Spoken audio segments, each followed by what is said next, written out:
아우 저도 늦둥이 맘이라 상은 씨 마음이 이해가 되거든요. 다 조심스러우니까 신경도 많이 쓰고 또 미래나 건강 걱정도 많아지더라고요. 두 분은 어때요? 모든 부분에서 생각도 많아지고 특히 제가 40대 중반에 아이가 생기다 보니까 체력적으로 힘들 때가 많고 신생아 때는 아이가 통잠을 못 자니까 하루 종일 비몽 사몽 막 이랬는데 이제 통잠은 해결했는데 애가 크다 보니까 호기심이 많아져서 뭐든 자꾸 일어서려고 하고 기어다니고 이러니까 다칠까 봐 또 눈도 못 떼겠고 막 이러는 그치. 거예요. 그래 지금 좀 기운이 없는 것 같아. 네, 지치죠. 어. 저 베이비들 이제 그 목욕 시킬 때 이게 만만치 않을 것 그래서 같은데. 꼭 같이 시키는데 네. 한 번 지금까지 처음으로 한 번 혼자 해봤거든요. 못하겠더라고요. 그래. 힘들죠. 아직은 같이 해야 돼요. 또 요즘에 더우니까 가만히 있어도 체력이 뚝뚝 떨어지고 나이가 있어서 그런지 체력 회복이 잘 안 되는 것 같아요.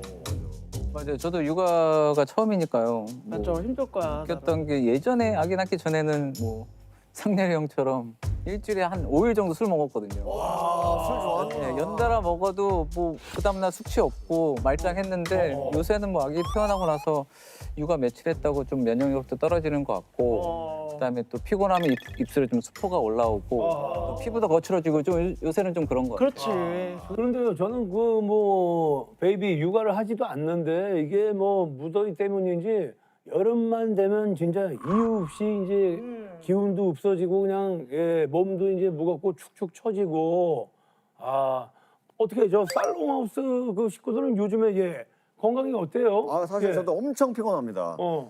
제가 이제 자칭 연예계 50대 최강 동안인데요. 이 여름만 되면 사람들이 뭐 어디 아프냐, 오랜만에 봤는데 약간 좀 늙었는데 이런 소리를 요즘 듣습니다, 제가. 그리고 이 몸도 이 더위를 좀 먹었는지 요즘은 중이염, 뭐 인후두염 이런 염증 질환이 부쩍 생기고요. 아무래도 이제 제가 면역력이 이 더위에 조금 이제 기절한 게 아닌가. 적절하네. 네. 더위에 마취당한 거야. 맞습니다. 그런 맞아, 것 맞아. 같아요. 여름만 되면 무더위에 이제 입맛도 잃고 맞아. 감기를 달고 사는 분들 늘잖아요. 맞죠. 더위 때문에 면역력하고 활력이 떨어져서 그런가 싶은데 실제로 연관이 있을까요? 그럼 연관이 있죠. 다들 느끼시잖아요. 여름만 되면 피곤하죠. 무기력하고 맞아. 또 이렇게 입맛도 왜 없고 그래? 불면증에 이런 증상들이 굉장히 많아요. 이런 원인들이 바로 이 무더위 때문에 오는 여름 염증 때문입니다. 여름 염증? 여름 염증. 염증이요? 그런 염증도 네. 있어요? 네. 어머, 여름 염증. 자, 특히나 우리 한반도, 대한민국은 1년 중에 바로 이 시기부터 한참 동안 다발적으로 폭염이 와요. 폭염. 그렇지. 폭염이 온다. 단순히 더욱이 아니라 이런 고열에 우리 몸이 노출이 되면 세균하고 바이러스에 대항하는 이 면역 세포가 손상될 수가 있습니다. 이 과정에서 면역력이 떨어지죠. 면역력이 떨어지면 주변에 있는 세균 바이러스가 창궐하면서 각종 염증성 질환에 걸리기가 쉽거든요. 실제로 연구를 보면요. 100명의 사람을 무더위에 노출시켜봤어요. 그리고 3일 뒤에 혈액 검사를 했더니 염증 반응 지수가 22% 상승했고요. 또 심혈관 부담 지수도 11% 높아진 게 확인됐다고 합니다. 즉 여름은요. 염증이 폭발하는 시기예요. 이맘때 건강을 잘 지키려면 눈에 보이지 않는 염증을 잘 청소하고 관리하는 게 여름 건강을 지키는 방법이 되겠습니다.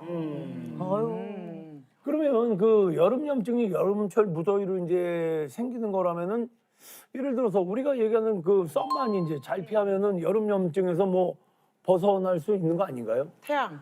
그 낮에 떠 있는 태양만 피하면 정말 좋을 것 같죠. 네. 근데 안타깝게도 이 여름 염증을 가속하는 원인이 더 있습니다. 또 있어요? 네, 제가 준비 하나 했는데요. 여름밤 불청객인 열대야입니다. 이거 괴로워. 아니, 네. 태양이 없는데 밤에는 이 열대야는 여름철 밤에도 온도가 25도 이하로 떨어지지 않는 걸 일컫는데요. 우리가 사실 숙면을 취하려면 선선해야 돼요. 근데 이 열대야 때문에 깊은 수면을 못합니다. 우리가 잠이 보약이다 이런 얘기를 하잖아요.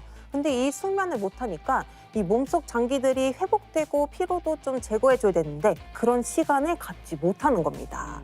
그래서 이 면역력을 강화하는 시간이 보장이 안 되는 거죠.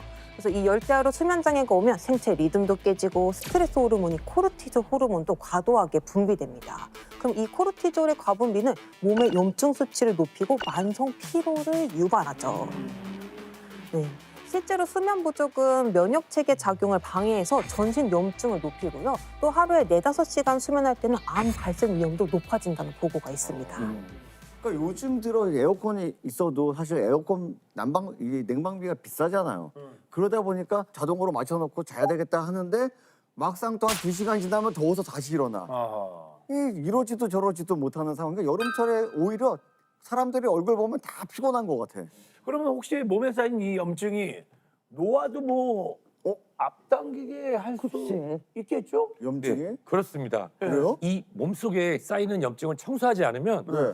가속 노화 열차에 탑승하실 수도 아, 있어요. 어. 그리고 안타깝게도 우리 몸에 있는 이것을 관리하지 않으신다면 염증의 위협에서 벗어나기도 힘들 수 있는데요. 이것이 뭔가요? 자, 이 순간에도 우리는 이 염증 부스터를 느끼고 염증 부스터를 만들고 있습니다.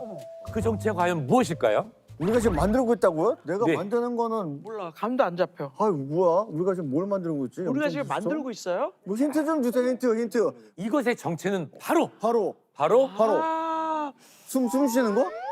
들숨. 날숨인데 이산화탄소? 이렇게 숨을 들이쉬고 뭐야?